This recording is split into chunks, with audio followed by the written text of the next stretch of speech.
All right, it's 5:15 and we're only working with 45 minutes here, so I'm going to go ahead and get started.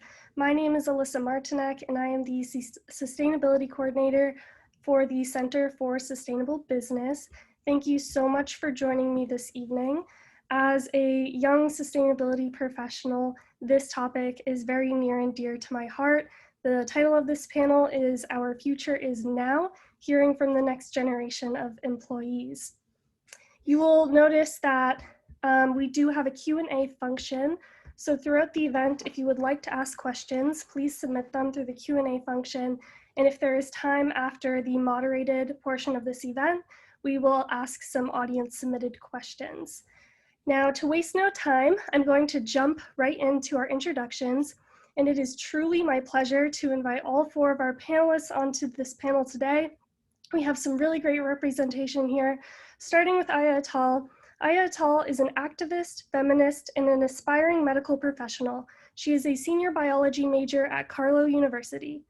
Since arriving in the United States in 2016, Aya has been active in community and faith-based organizing. At Brashear High School, Aya established the Diversity Club, which focused on spreading awareness about Islam and different religions and cultures practiced at Brashear. At Carlow University, she continued on this path and started the Interfaith Youth Corps.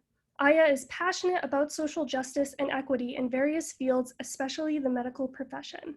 Thank you, Aya. Thank you for having me. Yes, thank you. Next, we have Zach Delaney. Zach is an undergraduate student studying environmental science with minors in chemistry, French, and a certificate in sustainability.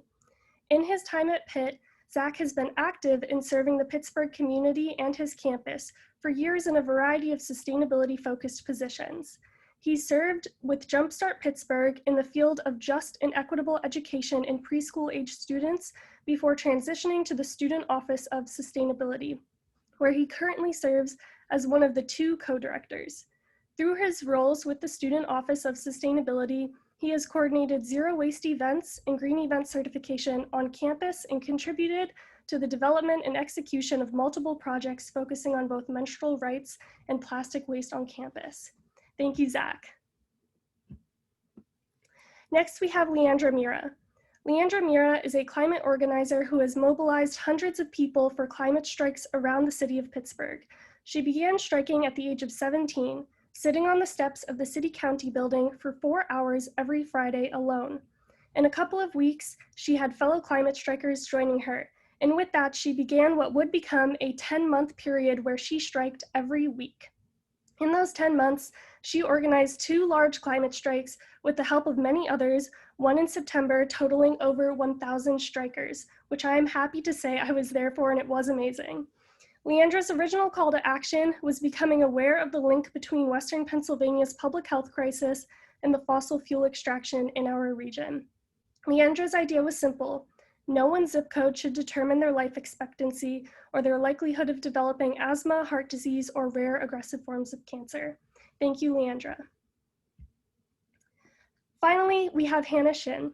Hannah Shin is a junior at North Allegheny Senior High School. She strongly advocates for sustainability, and she believes that as society mobilizes to create positive change, it is crucial to ensure that such systems have long-lasting impacts. Hannah is passionate about serving others, and her dream is to work to create a better world for the elderly community and people with disabilities. She hopes to amplify the voices of marginalized communities, all while emphasizing sustainable solutions. Thank you everyone so much for joining me today. So without any time to waste, I'd like to begin by having each of you describe what sustainability means to you in your own words and how you became involved in sustainability related efforts. And I'd like to move straight down the line for this first question, starting with Aya. When I think of sustainability, I think of not accepting limitation as an answer, as well as making a wiser consumer choice.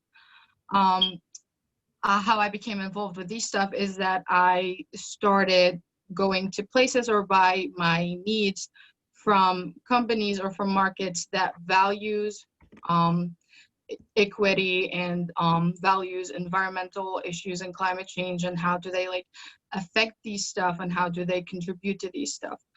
Um, I started working at an organization called Ansar of Pittsburgh, and I worked at an organization that is called Global Minds, where they focused mainly on equity issues and how do we solve these problems and how do we help people thrive in Pittsburgh. That's what comes to my mind whenever I hear the word sustainability. Zach, could you go next? Yes, thank you. So whenever I think of sustainability and the University of Pittsburgh's definition that balances equity in the environment and economics, I think of the intersections between those concepts and those three E's, and how whenever we look at those things, we are recognizing that a society that is sustainable is one that is livable and one that has it's reasonable. We have reproducible expectations and standards of a society that meet the basic needs of the community members that comprise that society, and that focuses on growth and development that fairly and equitably addresses both the environment and the people that live in that environment. And whenever we think about equity, we connect that to justice. And when we think about the economy, we connect that to justice. And when we think about all three of those E's, it's always being fundamentally connected to justice. I think that that's an extremely important component that all of us are going to represent in some way, shape, and form. And whenever I think of myself getting involved in sustainability related efforts, I think of Jumpstart Pittsburgh and how I didn't know that that was sustainability at the time. I didn't realize that trying to bridge the education gap in Pittsburgh youth was sustainability. I didn't understand that back 4 years ago. But now I do understand that equity in education is a sustainability issue, because that's justice, because that impacts the rest of their entire lives and their capacity to do the basic things that any person who has a reasonable access to education should be able to achieve and accomplish. And then with the Student Office of Sustainability, it's come pretty clear.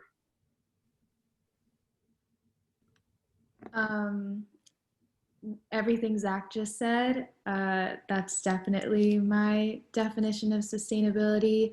I guess for me, when I think of sustainability, I think of a cycle that is nourishing and balances ourselves and nature and just everything around us. So it's pretty simple for me, I guess. Yeah, I completely agree with all these concepts of balance and equity and ultimately justice. And I think sustainability also focuses on creating feasible and ethical long-term solutions, because as we're looking at the intersection of different social issues, it's important that we consider how we can create change that will exist past our lifetimes, that actually will have long-standing effects. And I think it's really important that we have these conversations. And I first became involved with sustainability efforts through the World Affairs Council of Pittsburgh, as we were learning about all these different issues around the world. Kind of like Zach said, we came to realize that in the end, this is all a discussion of sustainability, because it all comes down to justice and including everyone into the conversation. Thank you all so much. I couldn't agree more. And at the Center for Sustainable Business, all of our sponsors know that we are frequently tying sustainability back into social equity and justice, not just environmental protection. And I think that'll be an ongoing theme of our panel discussion tonight. So jumping right into the topic at hand, do you think companies are doing enough to address climate change and social inequities? And do you think companies have a responsibility to address these huge global problems? And if we could maybe start with you, Zach, because you were the first to bring up this concept of justice. Yeah, that sounds, I can definitely speak to this. And so I would like to just outright say that from a general and personal perspective, it does not seem that we are having enough social responsibility and recognition of climate change, as many might call it, the existential threat that it actually is. There are a number of companies that dedicate themselves that we've partnered with at the university, through various projects that do directly address social inequity through whatever they do. And an example is a company that I partnered with for the menstrual project on campus. Every single product that we purchased through that, there was one equal product donated in response. And they focus on diversity, inclusion, and social inequities as part of their like fundamental values. But we also see that there are a very small number of companies and corporations that exist in our society across the globe and in the United States particularly that own a large number of different entities and produce an exceptionally violently large amount of pollution across the entire world. And when we look at the disproportionate impacts of that pollution, and kind of like you and Leandra had mentioned through like the bio and the discussions and the concepts of ensuring that a zip code does not identify your predisposition to literally end up dying from pollution-related incidences. We have to recognize this like corporate social sustainability and the social responsibility that comes with this, and the impossible fact of the matter is that we need to do that. And as a university, even our endowment very, very recently changed its language to recognize corporate social sustainability and responsibility by allowing us to analyze our investments based on that social responsibility as well as their profit. Whereas previously we were looking at our investments based on profit, to my knowledge. And so our university isn't a company, but if our university has only very recently started to commit to these kinds of things, where's that like trailing towards, and where are we moving forward with that? Thank you. Would anyone like to directly follow up, maybe Leandra, since Zach mentioned you directly? Yeah, I agree with Zach. I do not think that companies are doing enough to address climate change.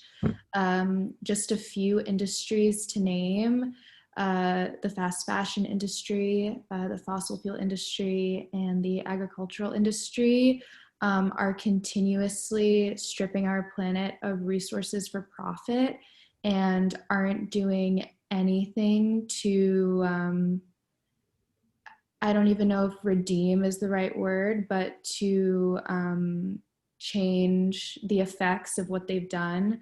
And I do think that these industries have a responsibility to address the global issue of climate change when they're continuously using the global resources to make profits as they're poisoning our air, water, and soil, and devastating our global community. I mean, I would like to say I definitely agree both with Zach and Leandra about the climate change issues and problems, and that most companies are now trying to get involved in these issues and trying to have a voice in it. But before, we didn't see a lot of them. Maybe now they are more involved because they're seeing the fires in Australia or in California and stuff. Not just about climate change. I don't think companies or in big industries are doing justice to other minorities as well. Now we are talking about a big racial issues now, and not just racial, maybe religions as well. We don't see a lot of companies hiring minorities, and sometimes they would hire a minority, but make them look as like they would put them as a token in their flyers, and just to look good in the community, like, oh, we have a person of color, and we have a Muslim girl on our company. Oh, we're doing better now. But I don't think they are doing enough, and I absolutely think they should, because they have like unlimited resources, and they have a big voice to contribute to this society. So if they are more involved in it, I think our problems will be solved, because they have a large voices to place in our society. If I think about that more, I think the United States now are trying their best to do that, because we see that all over the media, but I'm not sure about other countries. if they're actually following along. Maybe the media is not doing us our justice in covering these issues, just like such as climate change and the social injustice. Thank you. And if I could actually go to Hannah for the next question. If a company's actions don't align with your values, what do you do to hold them accountable? And I especially want you to focus on the second part of the question. Do you think other people your age hold similar views, or do you think you're unique in this respect? Yeah, and so I think that especially with the youth, something that's very noticeable about our generation is that we really are organizers and activists as a whole. And I think depending on whether you're asking from like a consumer side or an employee side for this company, I think what's really important that with this age of mass information, that youth are becoming more educated about these issues and they have platforms to speak out about them. And I think as employees, it's all employees' jobs to voice their opinions and make sure that companies have best interests at heart, whether it's from an environmental perspective, whether you're talking about diversity and inclusion, fair wages, and all these considerations. And I think from a customer perspective, you really see that in the power of mass media and people boycotting, striking, people, gathering up their communities and making bold statements. And I think actually Zach brought up a really interesting point about the buy one, give one model, about the company that he partnered with. And even companies that already exist, if their actions are not aligning with values, it's always a possibility to open up innovative solutions or adjustments to frameworks, such as a buy one, give one model, which would support people in developing nations, or even frameworks that source local nutrients and ingredients and use more environmentally conscious processes. And so I think from both sides, it is our responsibility to advocate for a more fair production process and marketing process. And I think youth as a whole have really been showing that, even though most of us are not employed yet. Thank you. And this actually leads really well into the next question, which is, does a company's sustainability efforts factor in to your decision whether or not to work there? And in your opinion, what kind of company do you want to work for? What do you want to see companies doing in the future to attract your talent and your skills? And if we could go to Aya for this question. Absolutely. I mean, I've been working in a lot of places since I was 14, doing a lot of stuff. But whenever I started growing up and having a different mentality, I feel like I want to work. Well, if I want to get into the medical field, so I would really like to join UPMC. I like their mission and their goal about inclusion and including everybody. But when I think about it, I feel like I want to be the person who makes the change. I don't want a company that is already in that process or already doing wonderful. I feel like I want to be part of changing an image and having a more diverse workforce and stuff. So if I wanted to join UPMC, yes, I see a lot of minorities, I would say that, a lot of people who are different, who are not just typical white Americans, but I feel like they're not enough. So maybe if I join in and I have my different ideas or my background and my perspectives, I could change that and I could be a reason behind it. That's what I would like to join. And yes, definitely sustainability factors are going to contribute to all that. Absolutely. Zach, do you want to add to that? Yes, I actually do. I think that as Aya kind of mentioned, we kind of experience this dichotomy where as young sustainability professionals, we purposefully want to be surrounded by people who have the same values as us. But we also know that with the power that we have as individuals, we can go into locations and into the workforces that are not at the capacity of sustainability that we want them to be at, and then use our power, use our knowledge, use our information, and use the resources that we've built to get them to the place where they can be that, and overall perhaps even have like a greater net impact by transforming something from the inside rather than just boycotting it and breaking it down from the outside.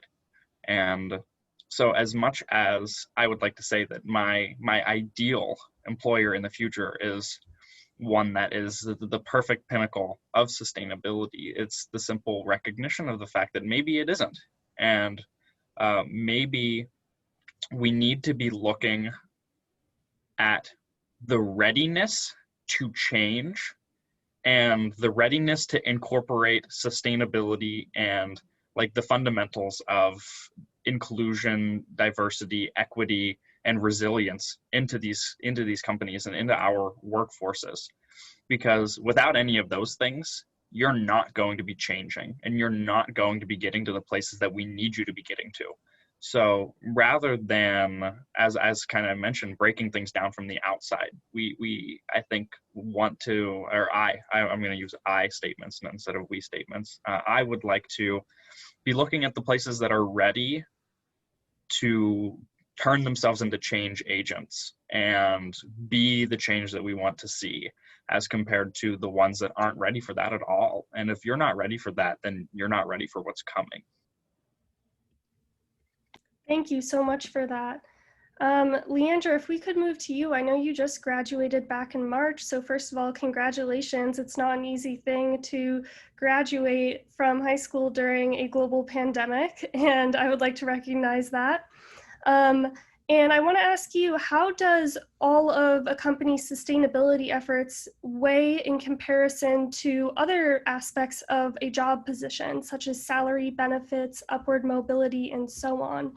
And do you agree with Zach that you are looking for a company that's showing willingness, or do you want a company that's already doing the work? So that's a two-parter. So for the first part of that question, it's sort of difficult to answer because I know a lot of people our age, especially, unfortunately, they can't like pick and choose what jobs they want to take. They don't just like have these like 10 amazing options and then they can like pick like the one that's more ethical because that's what aligns with their values over salary, unfortunately. Currently right now, since I don't have to pay rent, I can make those decisions for who I want to work for. So yes, my ethics and morals and my values, they definitely play a huge role in where I want to work. And to your second part about whether I want to work for a company that's showing readiness for change or just one that's already sustainable, I think was the question. I don't know, it's difficult because I'm like sort of pessimistic when it comes to companies a little bit and industries in terms of like everything that I've read about industries and what they've done sustainability wise. So I think that it very much matters as to what they're doing and what signs I'm seeing that makes them ready for change, whether they're actively hiring, whether they're actively making space for more diverse employees and more diverse higher ups, because a lot of times you see like the commercials or flyers and it has like, it's a very diverse group of people, and then you see the CEO group and it's a bunch of white dudes. So I guess it matters. I would rather work for a company that's already acting out my morals and my ethics and values in practice, but I don't know. I can't necessarily, that's like a hypothetical. I can't necessarily say yes or no, but I think at this point, readiness for change is like too late. Like it's way too late and you guys should already be actively changing. Yeah, that's it, I guess. And I do think it's important to recognize the timeline we're working on. And you mentioned, having a pessimistic attitude towards companies. And so I'd like to pivot back to Hannah and ask, if a company has already lost the faith of your generation, of your age group, is there anything it can do to rebuild that trust moving forward? And is there anything that's just completely irredeemable? Yeah, that's a really hard question, but I think voicing what my fellow panelists said about companies' willingness to change, I think that has a major factor because, like, as companies get new leadership, as they become aware of different issues, and as they develop new products and services, there are companies that genuinely do express a willingness to change, and they have like these resources and these plans set out forward. And so, like, I think that if a company is actually putting in the work and really trying to build the trust of the community and creating more diverse and inclusive spaces and taking more environmentally conscious options, and they are taking these necessary steps, then slowly, trust is a very gradual process, but slowly they can build back the trust of the community. And in terms of irredeemable company actions, obviously that's a really, really hard question, but I think ultimately really irredeemable actions would be ones that are deeply rooted in xenophobia and ones that cancel out and leave out people in the conversation and marginalize people without expressing any intent to bring them back in or voice them or amplify them through their company. Thank you. And would anybody like to build on this question? Because as Hannah said, this is a big one.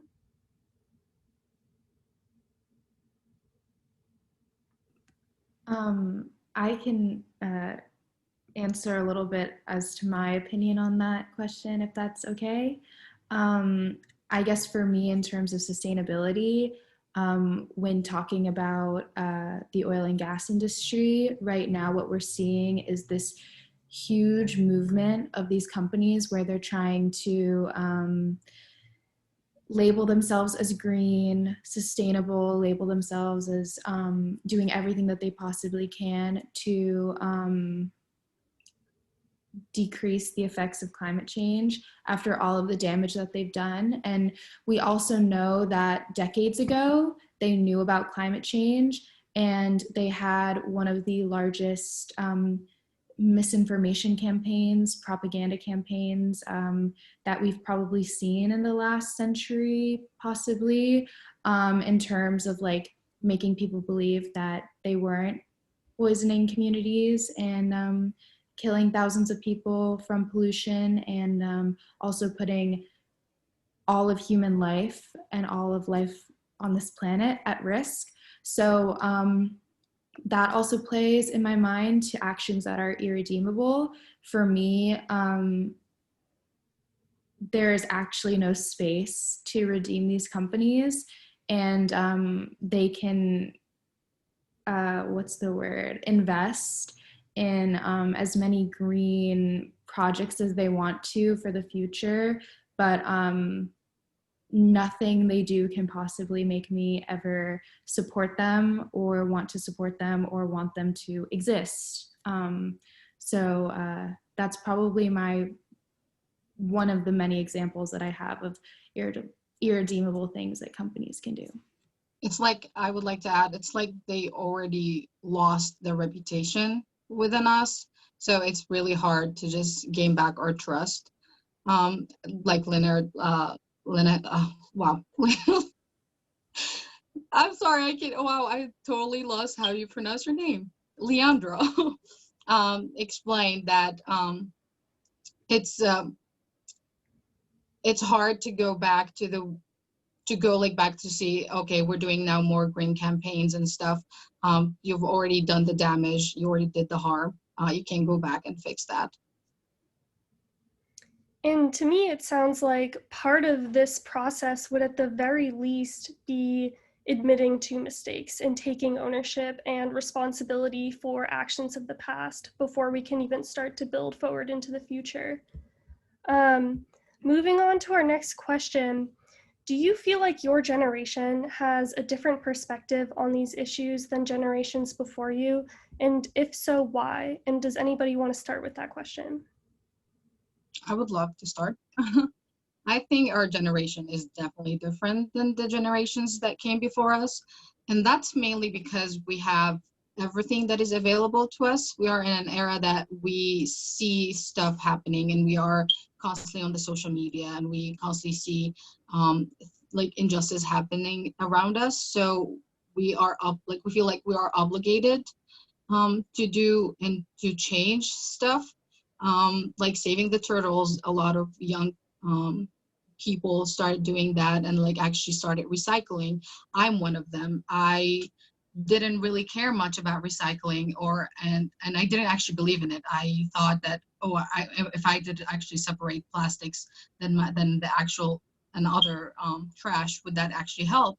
I didn't understand that until I saw a problem in our oceans, and that we're losing a lot of fishes and a lot of sea creatures, and that really hurts my heart. So I started actually doing more of the recycling.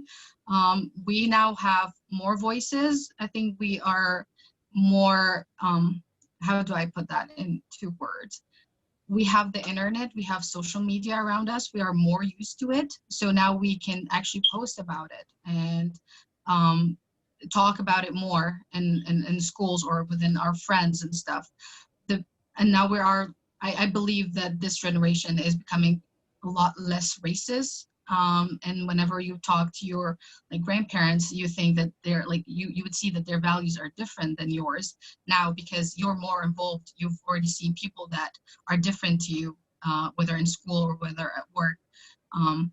So yes, we are definitely we have different perspectives as a generation. Hannah, would you like to add to that as someone who's still in high school right now?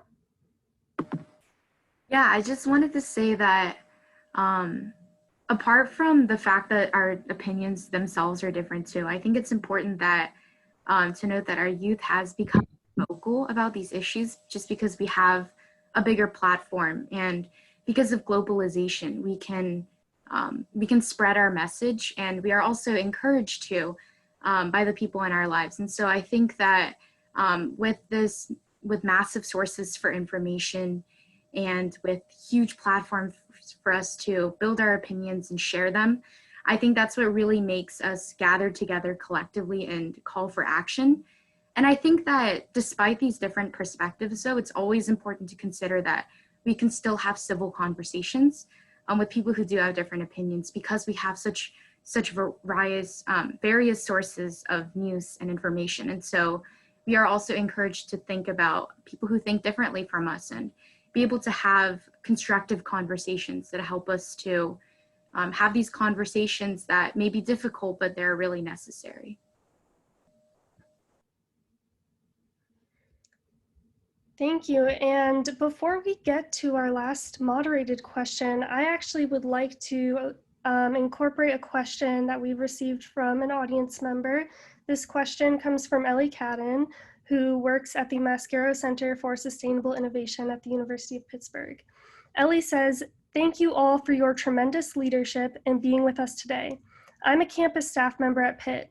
So often, youth and young adults like yourselves are the driving force behind sustainability initiatives / climate justice advocacy.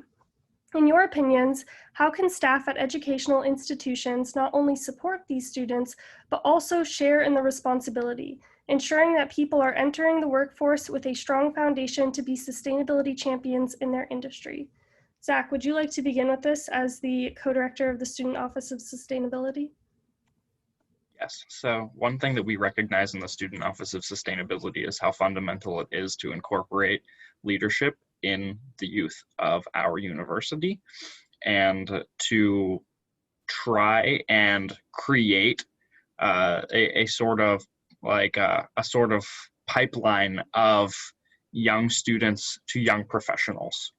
So at the University of Pittsburgh, and particularly within our office, we are constantly working to try to figure out, what did we not have as first-year students who were interested in these concepts, and what do we think that we would have needed to make our transition from being a young student to a young professional the easiest that it could have possibly been. So whether that is having the office pay for professional development through conference, like attending conferences, and whether that is having speakers come onto campus that are relevant and pertain to sustainability, and encouraging our academics and our academic professionals at the university to expanding on their sustainability in coursework, whether we're looking at sustainability in research and creating new research fellowships and doing things like that. We have to ensure that we are grabbing these students as early as we possibly can so that we can start developing these concepts and so that we can get their input, because every single year of college students is basically a whole new generation of thinkers. And we find that it's different, and the outreach has to change with every single generation that we get at our university. And the way that people are developing and the way that their knowledge level fluxes and changes with every single year proves to us that we need to be as adaptable as they are, which means that as professionals and as staff members, you're not only looking at ensuring that you're providing opportunities, that you're supporting them, that you're ensuring that you're going through those levels of all of the things that we've talked about so far, but that you are also, I just kind of lost my train of thought for a second, but that essentially at the very end of the road, that you are as adaptable as the youth that you are bringing into your space, and that you can meet them where they need to be met, because if you're not meeting them there, then you're not doing them the service that you think that you need to be doing. Thank you, and I hope that you all feel like the Center for Sustainable Business is doing our small part, because I do think it's so extremely important to be centering the voices of young people when it comes to our sustainability strategies moving forward. And that's why we've put you all here in front of our corporate sponsors today, because this is one of the greatest values we can offer our sponsors as a center situated in an institution of higher learning. Aya, I know you go to Carlow. Would you like to add anything to that with your experience at a different university? For us, I feel like how faculty could help is by joining our groups. For us to establish an organization or a club, you have to have a faculty involved with you. So a faculty could get involved by just joining this club and being like the head of that club. Maybe talking more about ways to be involved with their freshmen, as Zach elaborated and talked about. It's for us, it's different. I feel like because Carlow is a small school, I don't see a lot of change. We don't have big organizations about sustainability, and we don't see a lot of clubs that are about climate change. And this is definitely new. And I know for a fact that inequity or getting diversity involved was a recent. Whenever I joined, I saw it. I saw a lot of girls that did not look like me. I was the only one who was wearing a scarf, so I felt not included, and I felt like I didn't fit in until we started that Interfaith Youth Corps, where we had to we got students from different backgrounds and different races, and we started talking and sharing our perspectives. And we got more involved in that, but I don't see Carlow doing anything about climate change. This is a whole new topic that I would love to bring to Carlow. Maybe because this is my last year, I hope if I introduce it, it like keeps on. And whenever I come back after medical school, maybe I'll find it like growing. And I'd love to partner with Pitt. Maybe like we can have our students go to Pitt and actually attend one of these meetings and these to learn more about how we can establish one at our school. Great, thank you so much. I've got two more questions from the audience that I'm going to combine here. And it is, what is your dream job? And is that in a for-profit company, an NGO, government, and why? And if we could start with either Hannah or Leandra. I can go. So my dream job would be to create a sustainable startup that creates therapeutic devices for the elderly. the elderly people have been really left out in major considerations, and there's so many, like I'm talking about the concept of design justice, and it's so important to create solutions that amplify and focus on people who have been left out. And I personally have really tight connections with the elders in my life, and so I really want to have a career and commit my life to creating a better world for our elderly and being able to advocate for them, not only through the startup, but also through promoting legislative action and empowering these individuals. So, yeah.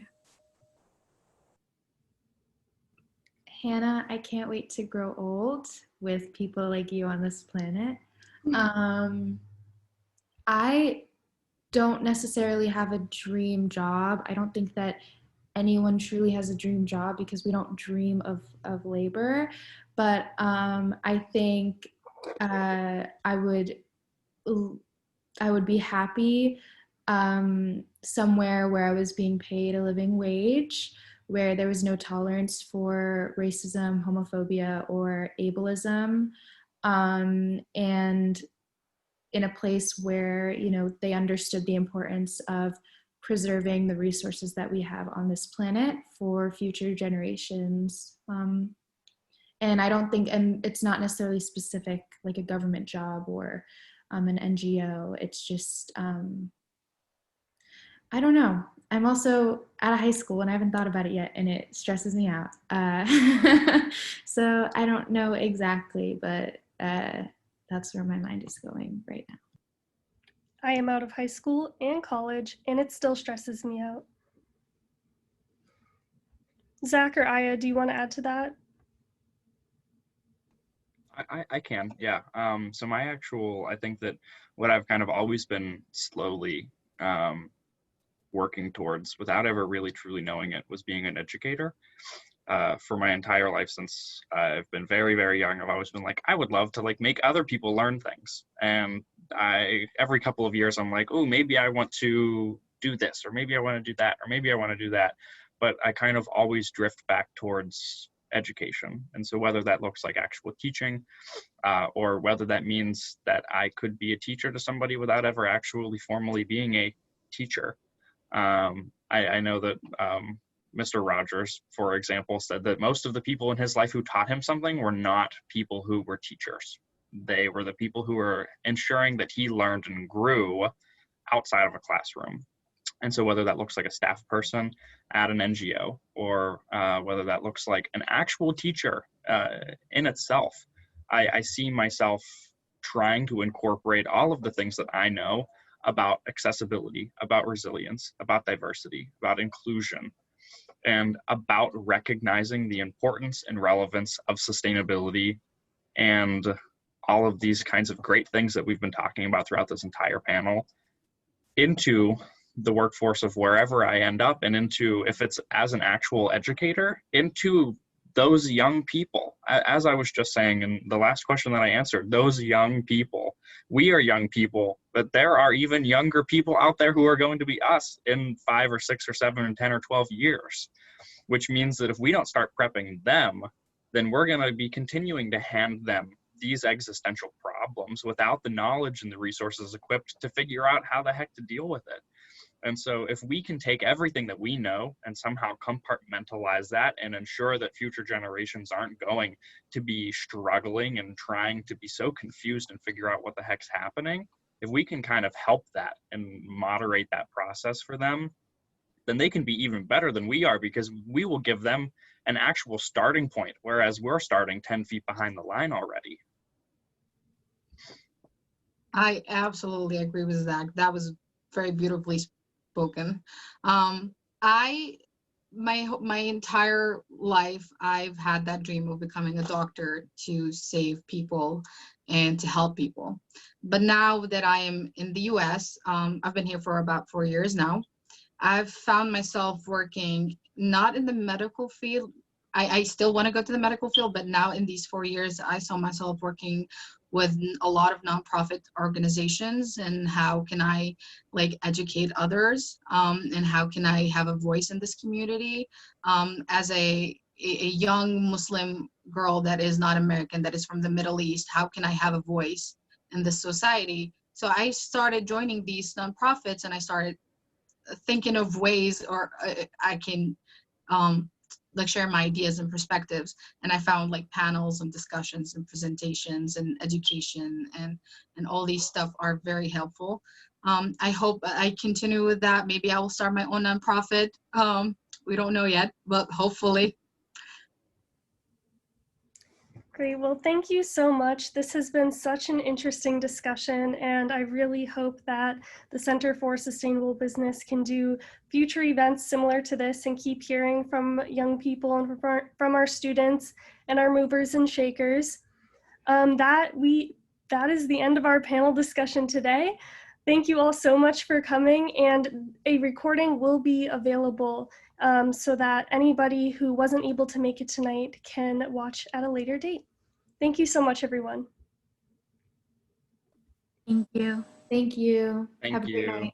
Thank you.